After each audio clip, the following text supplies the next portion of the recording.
A paz do Senhor, meus irmãos e irmãs, vamos iniciar a nossa lição 3 de Pedagogia e Didática. Nessa lição vamos estudar sobre a aprendizagem numa visão dinâmica. Vamos observar nesta lição como o estudo da aprendizagem vem se desenvolvendo ao longo dos anos e como os vários pensadores apresentaram as suas teorias a respeito de como se desenvolve a aprendizagem, o desenvolvimento intelectual de cada um de nós, porque conhecendo como funciona a aprendizagem, como funciona a mente humana no que diz respeito ao aprendizado, certamente nós teremos melhor condição de preparar o nosso material e de interagir com os alunos de acordo com a necessidade deles e com o modo como funciona a aprendizagem. É isso que nós vamos observar nessa lição de número 3. Desde o início, os primeiros pensadores já começaram a preocupar-se sobre entender essa questão da aprendizagem. Como é que a mente humana processa as informações que ela recebe e transforma isso em aprendizado. O primeiro a pensar sobre essa questão de como funciona a aprendizagem foi o filósofo Sócrates, no século V a.C., e nós não temos nada escrito de Sócrates, mas temos do seu aluno, que nos informava sobre como Sócrates pensava essas coisas e como ele já imaginava a ideia de como funcionava o aprendizado. Sócrates trabalhou uma forma de interação com o aluno, que é chamado ensino socrático, que é através de um diálogo. O professor vai conversando com o seu aluno, fazendo perguntas e levando o aluno a, através desse questionamento, encontrar o caminho certo da solução para essas perguntas. A ideia do diálogo socrático era conduzir o aluno de forma a ele próprio alcançar a consciência das suas falhas, das suas limitações, e ele pudesse, através dessa pesquisa, encontrar o caminho da resposta certa para essas indagações. De maneira que esse pensamento de Sócrates foi muito utilizado e ainda hoje o método socrático é utilizado por alguns exatamente para levar o aluno, conduzir o aluno de forma indutiva a chegar a conclusões a respeito de qualquer assunto através de perguntas, do diálogo e de todas essas coisas. Esse pensamento de Sócrates foi aperfeiçoado ao longo dos anos, principalmente os filósofos que foram discutir esse assunto para encontrar uma forma de entender melhor como a mente humana funciona e como esse aprendizado se dá. No século XVII, John Locke foi um grande pensador que destacou-se com relação a essa questão do aprendizado, ou principalmente da questão de como funcionava o conhecimento humano, como é que o homem adquiria conhecimento. Para John Locke, tudo estava baseado nas experiências que o aluno tinha através dos sentidos, os 5 sentidos do corpo, que são a forma como o corpo interage com o meio físico exterior, e através dessa experiência adquirida através dos sentidos, John Locke dizia que a mente humana ela absorvia tudo isso. Locke entendia a mente humana como uma folha em branco, que nascia sem ter nenhum conhecimento, nenhuma experiência de coisa alguma, mas através dos sentidos ele ia percebendo o mundo, ia desenvolvendo o seu intelecto a partir dessas experiências que aí eram geradas. A doutrina de John Locke é chamada de associacionismo, porque era a associação que o indivíduo fazia dessas experiências comparando com aquilo que ele tinha nas suas ideias, é que ele gerava o conhecimento e o aprendizado. Então, para John Locke, a associação de experiências com experiências, de ideias com ideias, é que fazia esse aprendizado a partir do contato com o mundo exterior por intermédio dos sentidos. Mais à frente, Leibniz vai também trabalhar uma ideia parecida com a de John Locke, mas avançando nessa ideia da compreensão do conhecimento humano. E ele dizia que o ser humano em si, ele é uma fonte de atos, ou seja, é no ser humano que ele faz gerar em si o conhecimento, e a sua mente é que produz todas as coisas, sem a interferência de atos externos, que a partir da capacidade do próprio indivíduo de resolver as suas ideias e absorver esse conhecimento, é que esse aprendizado se dava. Por isso, Leibniz dizia que toda a atividade humana era uma atividade intencional, ou seja, tudo que o homem fazia era exatamente buscando atender a essa ação da sua própria mente de desenvolver as suas ideias e sem nenhuma estimulação externa para que ele pudesse aprender. Ao longo desses anos, essa chamada fenomenologia, que é a ideia de a experiência gerar alguma coisa através desses fenômenos exteriores ou interiores, isso tem sido influenciado por uma série de pensadores que trouxeram a sua contribuição para estas ideias. Vamos pensar aí em gente como Edmund Husserl, Immanuel Kant, Hegel e o mesmo Karl Marx, que com a sua formação filosófica ou com as suas ideias filosóficas trouxeram contribuições para a forma de pensarmos sobre como a mente humana funciona, como o aprendizado se dá e como é que se desenvolve o conhecimento no ser humano. Nós vamos começar a dar uma olhada sobre os principais correntes desenvolvidas ao longo destes séculos, sobre o pensamento e a aprendizagem, para observarmos como esses pensadores desenvolveram e influenciaram essas questões. Começamos com a concepção comportamentalista, o behaviorismo. A palavra behavior é a palavra inglesa que quer dizer comportamento. A concepção comportamentalista, ela vai dizer que a formação desse pensamento, do aprendizado humano, se dá através de reação conforme o comportamento do homem em função daquilo que ele realiza ou da resposta que ele recebe. Um dos primeiros grandes pensadores foi Thorndike. Thorndike era um homem que fez muitas experiências, e é conhecida a ideia da experiência que ele fez com gatos em jaulas, e ele desenvolveu a partir daí o que foi chamada a lei do efeito.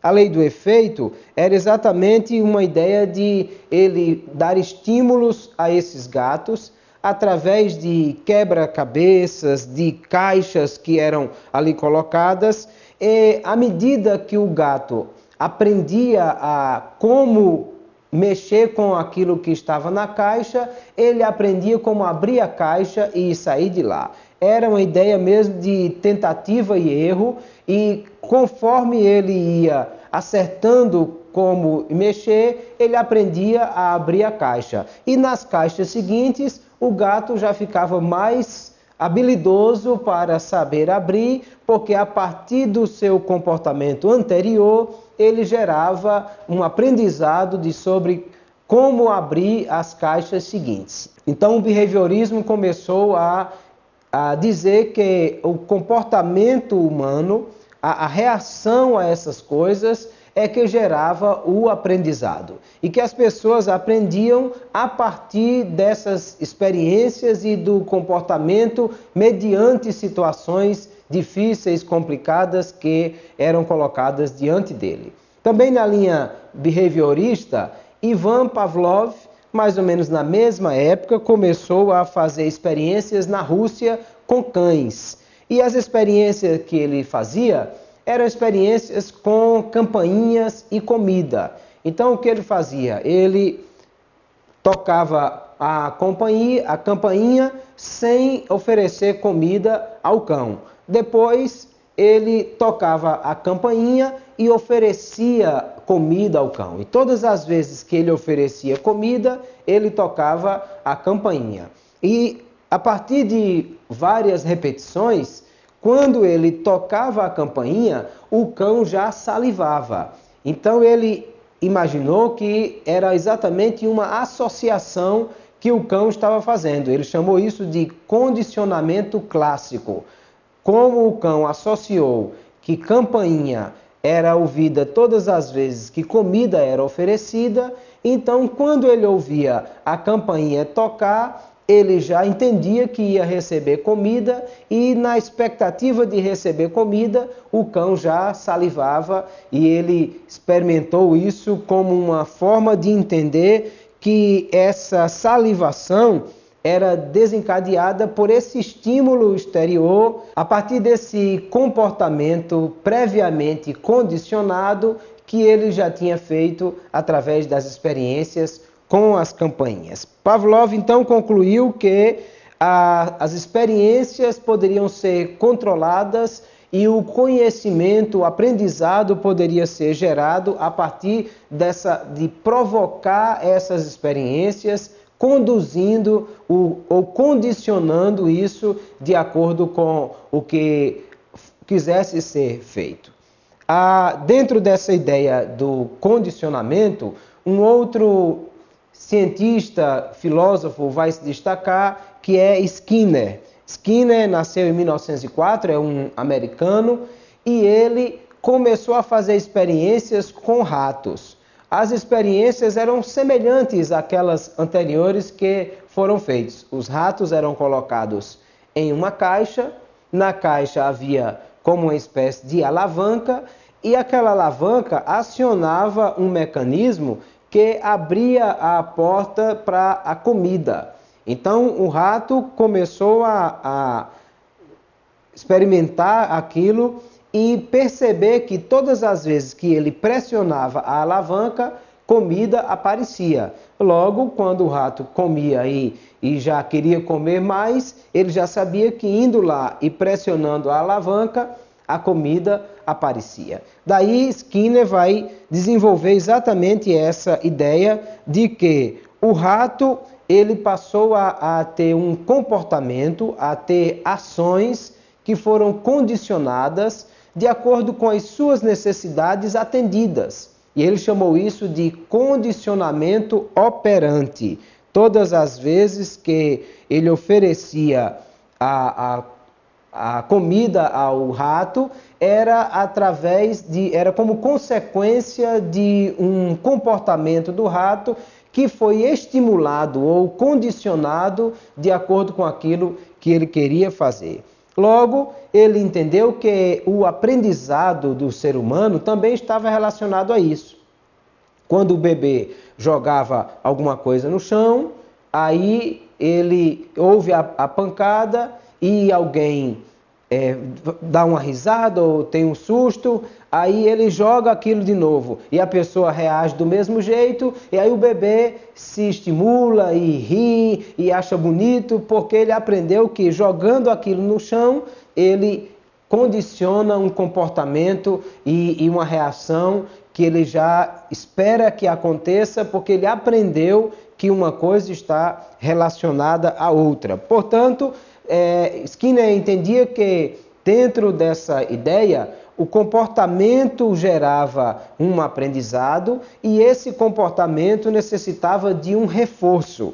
O reforço é alguma coisa que provoca um estímulo, que estimula aquilo a acontecer. O reforço pode ser positivo, no sentido de que quando o bebê joga aquilo e ele tem uma ação positiva, ele entende que deve continuar, que aquilo é algo bom. Se ele faz alguma coisa e recebe uma resposta negativa, então ele entende que não deve continuar. Se ele faz uma brincadeira, a mãe reage de forma positiva, ele quer brincar novamente. Se ele quer pegar alguma coisa, a mãe diz não ou dá uma palmada, aí ele entende que não deve fazer isso e isso é um reforço negativo. Então o behaviorismo vai entender que o aprendizado, o condicionamento se dá através de reforço e motivação. E que o aluno vai aprender mais se ele tiver uma motivação, um reforço positivo do seu professor. Então, às vezes, o professor vai ensinar o aluno e oferece quem acertar a resposta ganha um pirulito ou recebe uma nota especial e condiciona de alguma forma esse esforço e esse comportamento através de um reforço, e aí o aluno vai ser estimulado a fazer aquilo de forma muito melhor, porque ele tem uma recompensa em vista, porque ele está sendo estimulado e o seu comportamento está sendo condicionado através daquele estímulo. Logo, esse reforço ele vai ajudar o aluno a se desenvolver, e essa aprendizagem, segundo Skinner, ela se dá exatamente através desse chamado condicionamento operante, ou seja, o professor vai moldar o comportamento do aluno através de estímulos, através de motivação, para que o aluno possa ir sendo estimulado e desenvolvido o seu aprendizado a partir dessas respostas. E a partir desses elogios, motivação, recompensa, reforço, o aluno vai tendo crescimento e o professor pode estimular esse crescimento através de instrução programada, que é a forma como o estímulo vai ser trabalhado para gerar esse comportamento condicionado pelo professor.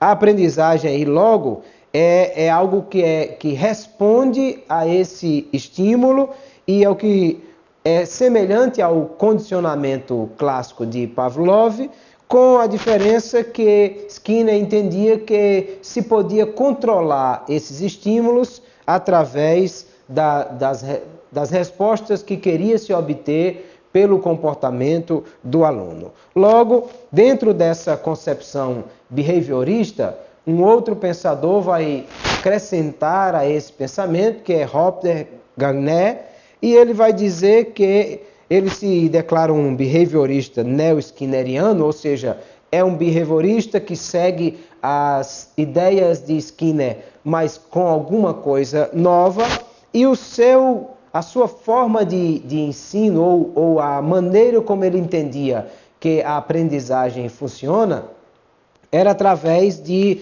resultados ou aprendizagem, ou seja, os resultados ou aprendizagem, eles estavam condicionados a condições internas e a condições externas de instrução. Ou seja, a aprendizagem era algo que o aluno fazia modificando ou trazendo uma adaptação àquilo que ele recebia como uma experiência externa, a partir do processamento das informações internas que ele fazia. Logo, essa transformação que o aluno faz na sua própria memória, a partir das experiências exteriores, é que vai gerar esse aprendizado, e toda a inteligência e toda a cognição estaria sendo condicionada a partir daí. Ou seja, o professor gera um estímulo, esse estímulo condiciona o comportamento do aluno, mas o aluno interioriza esse estímulo e a partir daí ele operaciona uma transformação na sua mente daquele estímulo e gera novas informações que ele vai interiorizar. Então, essa seria a ideia do behaviorismo, que as coisas funcionariam a partir de estímulos, a partir de recompensas, a partir de elogios, e isso seria importante e necessário. Por muitos anos, a aprendizagem no Brasil e em muitos lugares do mundo seguiu essa ideia. Quando o professor oferece uma bala, um pirulito ou algum destaque especial para alguém, e isso faz com que o aluno aprenda ou queira desenvolver-se mais, e dessa forma o aluno era sempre estimulado. Claro que o behaviorismo tem aí as suas limitações, no sentido de que, porque nem tudo pode ser levado à aprendizagem pelo aluno através de um estímulo do professor, porque o professor precisaria também conhecer tudo aquilo que realmente estimula esse aluno. Pode ser que o professor ofereça é algo que o aluno já tem, ou é algo que não lhe interessa, então isso não vai ser nenhum estímulo, vai gerar nenhuma recompensa para esse aluno, porque aquilo que o professor está oferecendo pode ser estimulante para um, mas não para outro aluno. Logo, essa ideia precisava ser repensada de como essa aprendizagem se daria. Outra linha de raciocínio dentro dessa ideia de como funciona a aprendizagem é a concepção fenomenológica. A concepção fenomenológica, ou seja, a partir de fenômenos, ela vai dizer que o homem é que é o centro da geração de saber e da aprendizagem, que ele é essencialmente livre para a aquisição de seus conhecimentos e que ele vai gerar isso a partir da sua própria mente. Dentro dessa ideia existe a teoria da Gestalt. Dois pensadores vão apresentar a sua visão dentro da teoria da Gestalt. Os que mais se destacam aí são Max Wertheimer e Wolfgang Kohler. Max vai entender, e foi um dos pioneiros nessa ideia de de pensar como é gerado o aprendizado, como é que funciona isso na mente. Ele fez experiências e ele entendia que esse conhecimento era gerado a partir daquilo que o próprio aluno entendia da concepção geral das coisas. Max vai entender que a criança deve ser ensinada primeiro os conceitos globais e depois deve ser ensinado os detalhes. Ou seja, quando a criança entende o todo, como funciona, isso gera um conhecimento geral, global, daquilo que é o que ele está ensinando. E depois ele vai ser ensinado sobre os detalhes, que esses detalhes se eles forem ensinados primeiro, antes da criança entender o todo, isso vai gerar uma confusão. Então, para a teoria da Gestalt, essa ideia é de que uma visão interior precisava ser gerada no aluno para ele compreender o todo.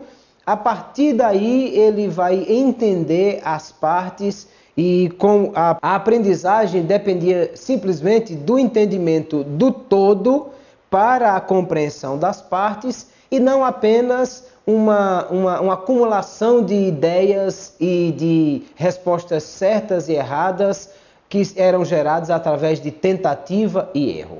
Então, na concepção comportamentalista do behaviorismo, o aluno, através de tentativa e erro, ou seja, de acertar e errar, e ele ia acumulando respostas certas ou erradas, ia sendo estimulado a continuar tentando essas coisas. Na concepção da teoria da Gestalt, não era assim que funciona a aprendizagem humana, mas que é a concepção do todo que parte para o entendimento das partes. Ou seja, como isso era oferecido ao aluno fazia toda a diferença para que ele compreendesse numa visão completa de mundo, primeiro o todo que ele estava sendo apresentado e depois as partes iam sendo aprendidas e isso gerava conhecimento. Dentro dessa ideia vai surgir também a teoria da aprendizagem significativa de Carl Rogers. Carl Rogers vai discordar da ideia do behaviorismo e principalmente de Skinner para dizer que a aprendizagem ela se dá através da aquisição de conhecimento que é feito pelo próprio aluno, quando a sua mente concebe uma atividade e através dessa aquisição que vai gerar uma transformação do conhecimento que ele acumulou.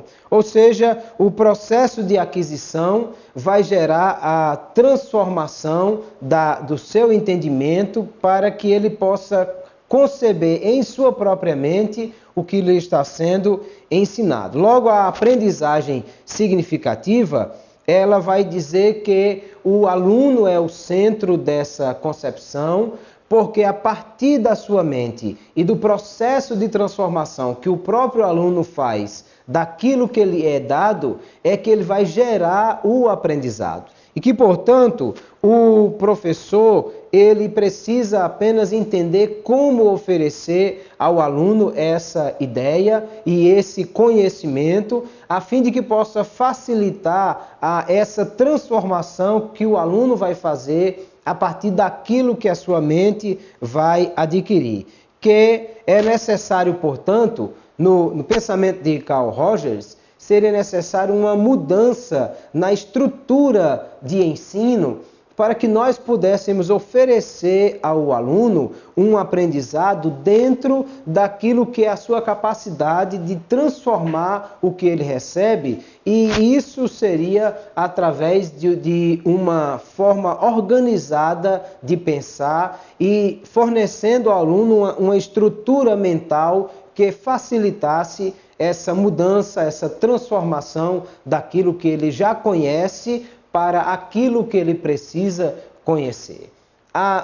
Dentro dessa ideia de aprendizagem de Carl Rogers e pensando no aluno como sendo o centro da aquisição do entendimento da aprendizagem, algumas teorias cognitivas foram desenvolvidas. Uma das mais importantes, um dos que mais contribuíram para essa ideia, foi o suíço Jean Piaget. Piaget é autor da chamada teoria psicogenética do desenvolvimento cognitivo.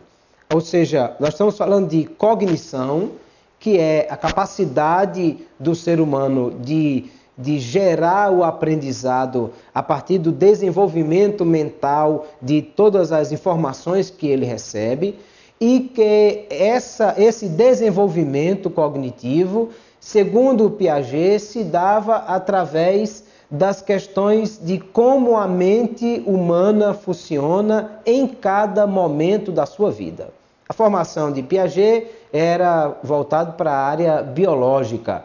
Então, Piaget ele buscava entender como a mente do aluno funciona em cada etapa da sua vida. Porque ele entendia que a cada momento a mente estava trabalhando de uma forma diferente, ou a aprendizagem se dava de forma diferente, conforme a idade dessa pessoa. Logo, Piaget vai apresentar a sua visão, chamada visão interacionista do desenvolvimento, e ele vai apresentar isso em 4 momentos diferentes do desenvolvimento humano. A ideia de Piaget é que o que há com o aprendizado, primeiro, é uma assimilação. Ou seja, através dos sentidos ou através das informações que ele recebe, a mente humana vai fazer uma assimilação.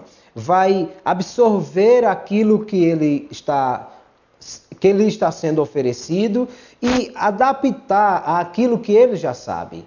Se o aluno já tem um conhecimento a respeito daquele assunto e algo novo está sendo oferecido, a primeira coisa que o aluno vai fazer é uma assimilação, ou seja, ele vai buscar adequar isso àquilo que ele já sabia. Depois dessa assimilação, aí vem a acomodação, que é exatamente transformar isso em algo que vai combinar com o que ele já sabe e fazer disso uma coisa nova. Vai absorver o conhecimento, comparar com o que ele já sabe e transformar isso em algo novo para a sua mente. Que quando eu vou experimentar alguma coisa que é nova, isso provoca na minha mente esse desequilíbrio, porque há primeiro uma assimilação daquilo que eu estou recebendo, comparando com o que eu tenho. Eu percebo que é algo novo e aí eu preciso agora acomodar isso ao conhecimento que eu já tenho para gerar um novo conhecimento. Então, segundo Piaget, essa assimilação e essa acomodação iam gerar um desequilíbrio na mente do indivíduo a partir daquilo que ele já sabia comparado com o que está recebendo agora. E que o que gera o aprendizado, o que gera o conhecimento, é o que ele chamava de equilibração, que é exatamente o equilíbrio entre a assimilação e a acomodação. Ou seja, quando o aluno recebe uma orientação nova, algo novo lhe é apresentado, ou uma nova experiência lhe é sugerida, ele tem que fazer uma nova atividade que ele não sabia ainda.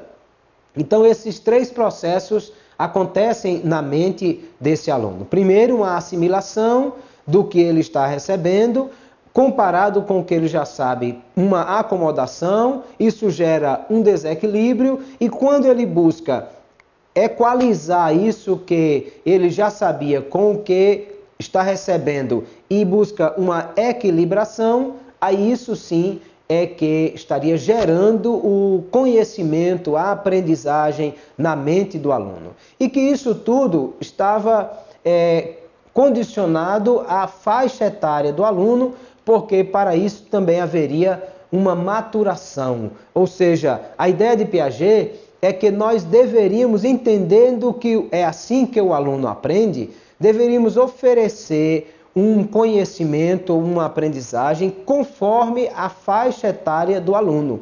Que de acordo com a faixa, o aluno está tendo esse processo de forma diferente, porque há uma maturação na mente humana. E em cada um desses momentos, o professor precisa estar atento para trazer conhecimento e gerar aprendizagem no aluno, gerando essa equilibração conforme a idade de cada aluno. Então, Piaget pensou que isso aconteceria em 4 faixas diferentes de idade. A primeira faixa é o que ele chama de sensório motor, que vai do 0 aos 2 anos de idade. Segundo Piaget, nesse estágio de 0 a 2 anos, o conhecimento ou o desenvolvimento cognitivo dessa criança vai ser a partir de experiências sensoriais. Ela tem os sentidos aguçados e através das suas sensações é que ela vai aprender. Por isso que é importante quando a mãe afaga, põe no peito, quando sorri para a criança, que o professor olha diretamente para a criança perceba que se ele está com raiva, se ele está zangado, se ele está feliz, porque essa sensação é que vai gerar o aprendizado. Que o bebê nessa idade, até 2 anos de idade, ele vai ter toda a sua capacidade sensorial e motor sendo desenvolvida. ele ainda não sabe pegar, ele não sabe sentar, mas ele quer aprender a desenvolver, ele começa a aprender a levantar a cabeça, ele não sabe sentar ainda, mas aprende a rolar, aprende a escorregar, e daqui a pouco ele consegue se levantar, se sentar, e tudo isso vai gerando sensações nessa criança, e através dessas sensações ele vai buscando a equilibração pelas sensações anteriores que ele tinha e as novas que ele vai experimentando, ele vai buscando essa equilibração e isso vai gerando o aprendizado. Na faixa seguinte é o período que ele chama do estágio simbólico, que vai dos 2 aos 7 anos de idade. E que nesse estágio é o momento em que a criança está começando a entender os símbolos. Aí já começa um desenvolvimento maior da linguagem. E ele já começa a ter condição melhor de se comunicar com os outros, porque ele já entende os símbolos. Quando eu falo de símbolos, eu estou falando de toda a forma simbólica, ou seja, os alfabetos, os números, as cores, toda a forma de símbolos que o ser humano tem. E através desse aprendizado e dessa apresentação de símbolos que ele vai assimilando, a criança vai crescendo, vai desenvolvendo a sua cognição, o seu aprendizado. Isso vai se dando a partir dessas questões. Com isso, a ideia de Piaget é exatamente que nós precisávamos entender como essa criança está aprendendo nesse período e trabalhar isso de forma a atentar para essa realidade nessa faixa de idade da criança. A terceiro estágio é o chamado estágio conceitual. É a fase da chamada inteligência operatória, que vai dos 7 aos 11 anos de idade. Dentro dessa faixa etária, aí a criança já tem novas condições de assimilar ideias novas, de aprender a partir de situações novas, porque ela já tem uma relação melhor com o meio. Aquela criança da faixa etária de 2 a 7 anos é uma criança muito mais egoísta, porque ela está começando a aprender a partir do seu próprio corpo e das suas próprias sensações e começando a experimentar isso aí. Aí, aos poucos, ele vai entendendo a importância do outro. Ele vai entendendo a importância do seu coleguinha, das outras pessoas, do pai, da mãe. E aí começa a ter uma relação melhor com esse meio. Já nessa faixa de 7 aos 11 anos, é o contrário disso. Porque ele já consegue uma relação melhor com o meio. E aí é o momento que começam a se formar os grupos, as amizades, porque a partir daí a interação com o meio e com o outro é muito maior, porque esse desenvolvimento se dará a partir da capacidade que esse aluno já tem da relação com o outro. E acima dos 12 anos é o que Piaget chama de operatório formal. Para Piaget, o desenvolvimento cognitivo se dá até os 12 anos. E de 12 anos para frente, funciona do mesmo jeito, ou seja, a mente humana já sabe como equilibrar o conhecimento antigo e o conhecimento novo para gerar novo aprendizado, e a partir daí isso vai se desenvolver de uma forma mais prolongada e por aí vai. Claro que é muito interessante essa ideia de Piaget, porque ele está apresentando essa forma de aprendizado em cada etapa da vida. O professor da escola dominical, por exemplo, ele pode adquirir conhecimento a partir da visão de Piaget para que saiba como tratar com a criança do maternal, com a criança do berçário, com a criança do jardim da infância. Em cada etapa da vida dessa criança, ele possa trabalhar isso de forma distinta. Não podemos deixar de imaginar que isso não é uma coisa completamente padronizada. Ou seja, há crianças com 2 anos de idade que ainda não entraram nesse segundo estágio que Piaget entende, porque de alguma forma, alguma coisa atrasou esse desenvolvimento. E para Piaget, primeiro vem a linguagem, o simbólico nesse momento da etapa da vida, para isso gerar a aprendizagem. Mas nem todos se desenvolvem exatamente do mesmo jeito, exatamente no mesmo tempo, e nem todas as pessoas vão ter a mesma idade mental, vamos dizer assim, ou o mesmo desenvolvimento mental de forma igual, conforme a idade biológica que ele possui. Então, para contrapor um pouco essa ideia de Piaget, surge aí a visão de Lev Vygotsky. Vygotsky vai entender que o aprendizado, ou aprendizagem, não é algo que está sendo gerado apenas no interior do indivíduo e que as experiências exteriores não teriam nenhuma influência, segundo Jean Piaget. Vygotsky vai dizer que a linguagem ela é algo que vai facilitar o aprendizado como um fator social e que a aprendizagem é antes até do desenvolvimento, porque conforme aquilo que o aluno interage com o mundo, ele vai ser influenciado pelo meio que ele está. Para Vygotsky, esse aprendizado vem de fora para dentro, ou seja, o meio, a cultura, tudo isso vai influenciar no desenvolvimento dessa criança e ele vai ter uma relação de dependência recíproca com o meio e aquilo que ele tem capacidade de interiorizar. Ou seja, para Vygotsky, a relação social era muito mais importante no aprendizado do que apenas a capacidade intelectual do indivíduo.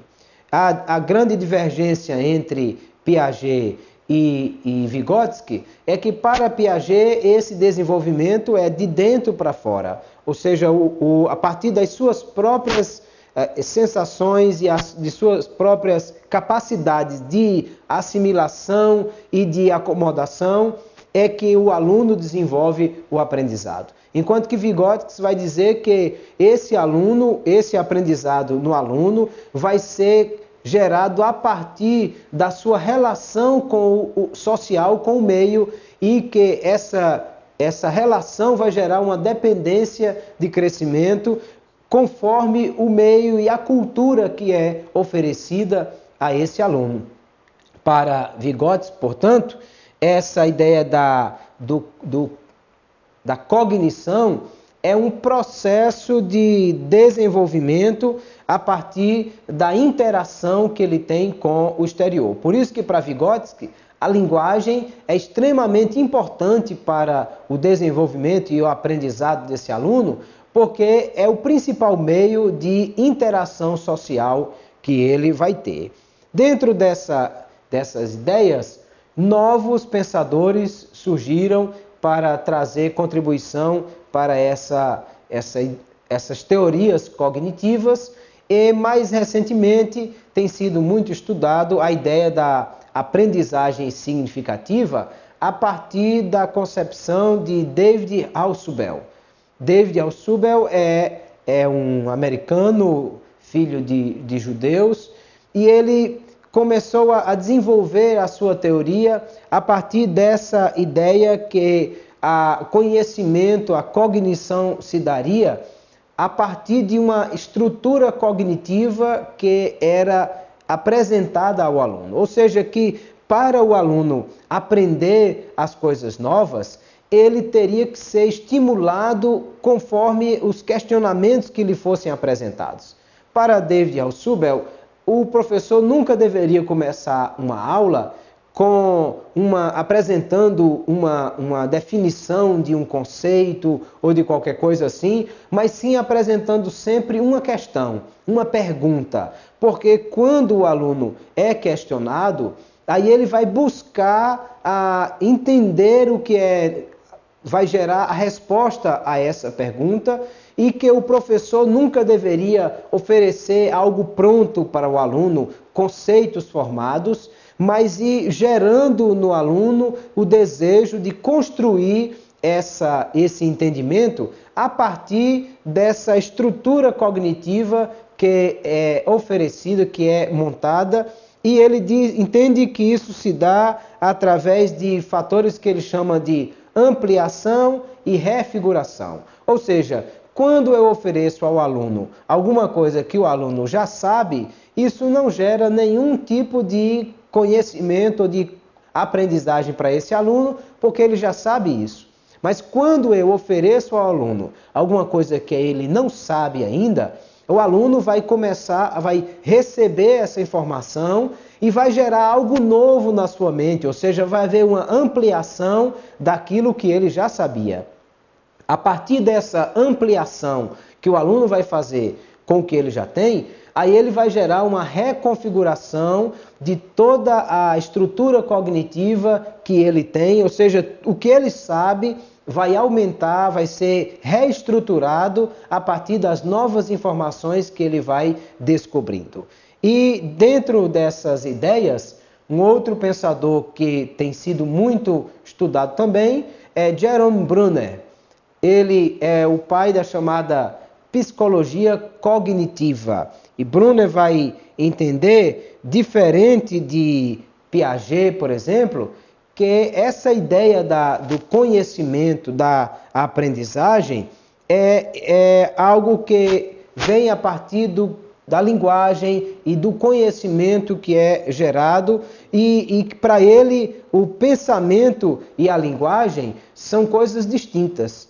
Ou seja, aquilo que o aluno tem na sua mente e aquilo que ele expressa através da sua linguagem são coisas distintas, porque ele aprende na sua mente, mas ele também interage com o mundo através da sua linguagem. Para Jerome Bruner, o professor deve ser visto como um facilitador, ou seja, alguém que vai conduzir o aluno para que ele possa gerar o seu próprio conhecimento a partir dessas informações e dessas experiências que o professor está conduzindo o aluno a desenvolver. E outra coisa que Jerome Bruner vai discordar de Piaget é que ele vai entender que o aluno é quem elabora as suas próprias representações, ou seja, que o aluno ele tem disposição para aprender independente do estágio que ele esteja de desenvolvimento corporal ou mental. Que a ideia não é apenas a questão de em que idade o aluno está, mas em como esse aprendizado é oferecido a ele. Segundo Jerome Bruner, é possível ensinar qualquer assunto de uma maneira intelectualmente honesta a qualquer criança em qualquer estágio do desenvolvimento. Ou seja, Bruner vai dizer que o aluno aprende não em questão da idade que ele tem, mas de como o aprendizado é oferecido a ele para que ele possa construir as suas representações a partir de toda a estrutura psicológica e cognitiva que ele tem, e que, conforme o assunto, qualquer que seja o assunto, é possível ensinar ao aluno, desde que consiga levar o aluno a ter a representação daquilo que está sendo ensinado. Então, essas são algumas das teorias cognitivas que são muito importantes para nós entendermos como o aluno aprende, como na mente do aluno essas coisas se desenvolvem, para que a partir disso nós possamos elaborar nossa aula não pensando no professor. Você não vai elaborar a aula pensando no que você gosta de fazer ou como você gosta de pensar, mas vai elaborar a sua aula pensando no seu aluno, como ele aprende, o que ele já sabe, como oferecer a ele a oportunidade de aprender mais, como provocar nesse aluno o desejo de ter mais conhecimento e como conduzir esse aluno em uma evolução de ideias e de pensamentos para que ele possa aprender mais e melhor. Eu incentivo os nossos alunos que pesquisem mais sobre esses pensadores e que procurem entender o que isso pode ser aplicado para a sua aula de escola dominical, do seminário, a fim de que nós possamos cada dia entender melhor quem é o nosso aluno, como ele pensa, como ele age, e que possamos fazer da nossa aula uma aula que provoca crescimento, cognição, aprendizagem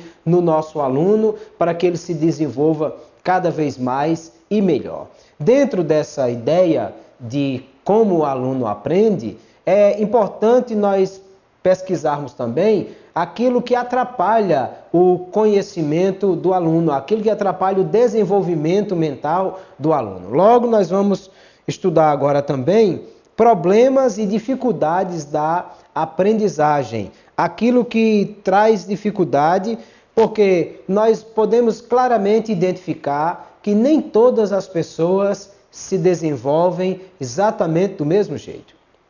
Você pode ter lá na sua sala, na sua classe de escola dominical, alunos da mesma faixa etária, porque a escola bíblica dominical é dividida em faixas etárias, e você pode ter alunos da mesma faixa etária, na mesma cidade, dentro de uma mesma perspectiva de um cenário econômico e social, mas que não se desenvolvem de forma igual. Às vezes aquele menino, aquela menina que não consegue acompanhar o ritmo da classe, não consegue andar na mesma velocidade da turma. E é preciso que o professor esteja atento a essa realidade. Por que aquele aluno não consegue acompanhar a turma? É aí a importância de nós estudarmos essas questões para entendermos isso. Primeiro, vamos entender que há perturbações na aprendizagem, ou seja, há coisas que interferem no aprendizado do aluno, de maneira que ele não vai conseguir desenvolver-se como os demais. Entendendo como as teorias que nós vimos há pouco, que o aluno não somente ele interioriza e transforma o conhecimento que ele recebe, mas que isso depende também da sua relação com o meio, então essa relação afetiva é muitíssimo importante para que o aluno possa ter um bom aprendizado. Logo, uma criança que passou por um problema de relacionamento, uma criança cujos pais se separaram, ou que perdeu um irmão, ou a mãe, o pai, ou um ente querido, a avó, uma criança que passou por traumas emocionais relacionadas a algum relacionamento com alguém, ela vai ter perturbação nessa aprendizagem, porque isso vai gerar distúrbios psicossomáticos que vão trazer dificuldades para essa criança.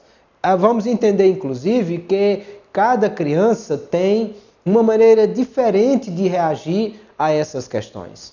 Há crianças que a mãe chega na escola no primeiro dia, vamos pensar aqui no ensino secular, a mãe vai levar a criança na escola no primeiro dia, e tem crianças que conseguem muito facilmente, de alguma forma, se desapegar do seu pai e sua mãe por alguns momentos. E a mãe chega, às vezes a mãe vai chorando, porque é o primeiro dia que vai levar o filho na escola e aquela coisa toda, e entrega a filha à professora e a filha diz tchau mãe, tchau, e entra sorrindo, vai ver a sala nova, os coleguinhas e vai brincar. E quem ficou chorando foi a mãe, que teve dificuldade de se desapegar daquela sua criança, porque era o primeiro dia de aula que estava levando. Mas acontece o contrário também. Acontece da criança que é tão apegada à mãe, ao pai, e ela não consegue trabalhar bem essa relação naquele momento, que sequer consegue ficar em sala de aula e que vai sair quer sair da sala de aula, não se concentra nos coleguinhas. Aí é importante nesse momento, as escolas orientam que no primeiro dia de aula, o pai ou a mãe que vai acompanhar não se afaste da escola, fica lá, fica no pátio, fica na sala própria, exatamente porque naquele momento a criança tem dificuldade de entender e trabalhar essa questão da relação com a mãe, com o pai, do apego que ela tem. e essas questões vão, claro, influenciar nas questões da aprendizagem dessa criança. Dessa maneira, eles vão aprendendo a como trabalhar essa questão relacional. Da mesma forma, às vezes a criança é uma criança que é filho único, todos os brinquedos são seus, tudo que tem em casa é de seu uso, porque ela não precisa dividir isso com ninguém. E vai chegar na escola dominical, vai chegar em sala de aula e agora o brinquedo tem que dividir com o outro, aquilo que é de uso da classe é para todo mundo. E a criança vai enxergar no outro um rival, alguém que ela tem dificuldade, exatamente porque em casa ela não teve essa oportunidade de aprender ou compartilhar e ter alguém com quem dividir esses momentos. Logo, tudo isso traz dificuldades e perturbações. Quando pais separados, aí agora o pai passa o fim de semana com o filho, a mãe fica durante a semana, e isso, dependendo se é uma filha ou um filho, ele vai reagir também de forma diferente, porque a maneira como ela era mais apegada ao pai ou à mãe, se o pai era quem brincava com o filho e fazia as atividades com ele, e agora está longe,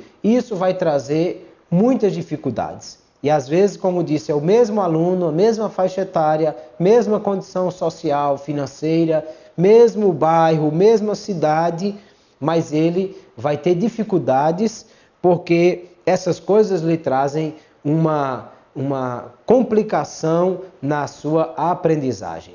Por isso que também nós, pais e mães, somos muito responsáveis por tudo isso.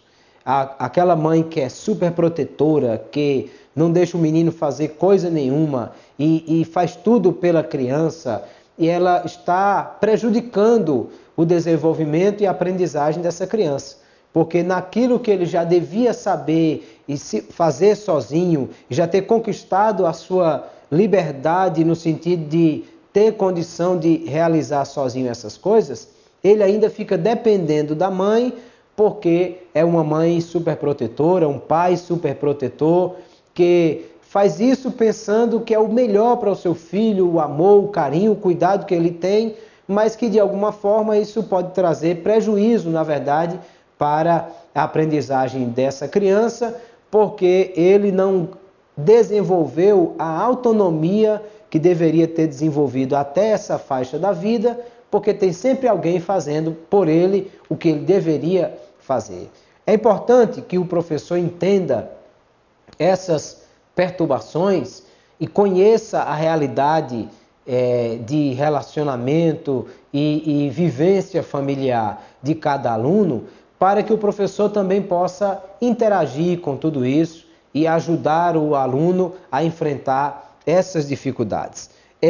Essas dificuldades de aprendizagem também pode ser alguma coisa relacionada a questões físicas e mentais do aluno, e é preciso observar também isso. Às vezes as dificuldades são causadas por distúrbios que o aluno tem. E o professor muitas vezes vai identificar sintomas como febre, diarreia, dor de cabeça, vômito, a criança sua demais. Tudo isso precisa ser levado a conhecimento dos pais e isso precisa ser tratado com um especialista. Às vezes porque a criança em sala de aula teve um vômito, uma diarreia, uma febre, aí o pai pensa que é uma gripe, que é uma virose, tira de sala de aula, leva para casa, mas na verdade isso não é uma questão física apenas, é uma questão psicossomática. É porque a mudança do ambiente de sala de aula trouxe um desequilíbrio para essa criança e ela respondeu no corpo. É preciso então acompanhar com o psicólogo da escola, com alguém que possa dar a orientação devida a saber trabalhar essas questões. E essas disfunções neurológicas, neuropsicológicas, podem trazer dificuldades e o aluno seja impedido de avançar nessas questões. Há uma pesquisa aí apresentada no livro de vocês que diz que de 75% a 85% das crianças podem apresentar alguma dificuldade de aprendizagem e isso não ser percebido por professores e pais e às vezes isso não ser tratado como deveria fazer. Nós precisamos entender que uma criança em perfeito equilíbrio, ela vai se adaptar bem à sala de aula e vai se desenvolver como todos os outros. E se essa criança não está com essa condição, então precisa ser investigado, precisa ser analisado, precisa estudar com um especialista o que é que está havendo, porque isso pode ser uma dificuldade de aprendizagem causada por qualquer questão neuropsicológica que venha trazer dificuldades para essa criança. Como também alguns problemas escolares podem trazer dificuldade para o aprendizado da criança. Primeiro que a criança, às vezes em casa, a mãe não tinha uma maior exigência no que diz respeito a controle. E isso é algo ruim muitas vezes, porque nós precisamos criar os nossos filhos estabelecendo limites, determinando normas e regras. Claro que a casa não é um quartel, mas também não pode ser uma coisa completamente livre de regras, de normas, de comportamento orientado, porque as crianças precisam disso. A Bíblia diz que aquele que corrige, que disciplina, é o que ama. Logo, pais precisam criar os seus filhos dentro de limites estabelecidos, obedecendo a regras da casa, e todas essas questões são muito importantes. Às vezes, por não haver isso em casa, o aluno tem dificuldade de relacionar-se bem com as normas e disciplina da escola. Porque na escola vai ter hora para lanchar, hora para brincar, hora para realizar as tarefas. Na escola há normas de comportamentos que são estabelecidos, qual o fardamento que deve ser utilizado. Até mesmo na escola bíblica dominical há normas e horários próprios para o que precisa ser feito.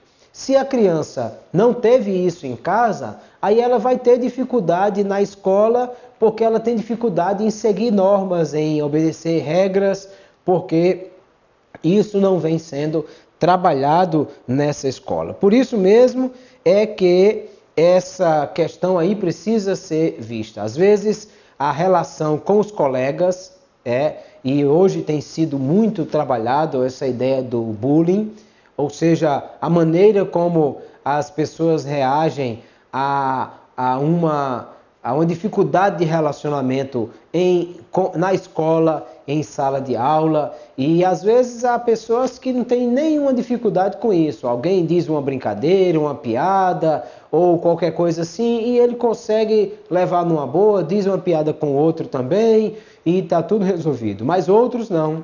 Há outros que têm muita dificuldade e isso traz enormes problemas para a aprendizagem desse aluno, porque ele não sabe lidar com essas questões. Ao mesmo tempo, a escola precisa estar atenta a isso, a não permitir que os alunos causem esse tipo de problema um no outro, ou pior ainda, quando isso é causado por um professor que não sabe lidar com o aluno de forma correta e acaba trazendo dificuldade e gerando nesse aluno essa dificuldade por submetê-lo a situações constrangedoras e a coisas que possam trazer dificuldade para a sua aprendizagem.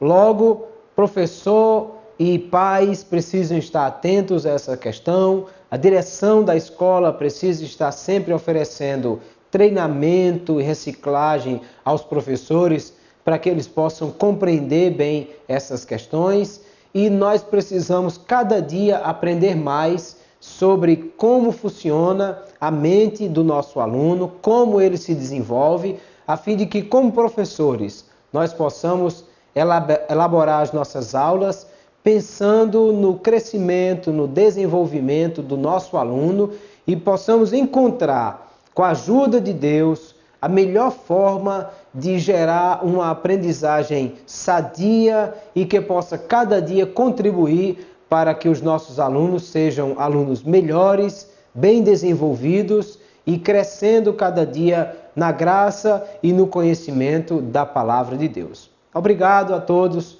Deus abençoe. A paz do Senhor.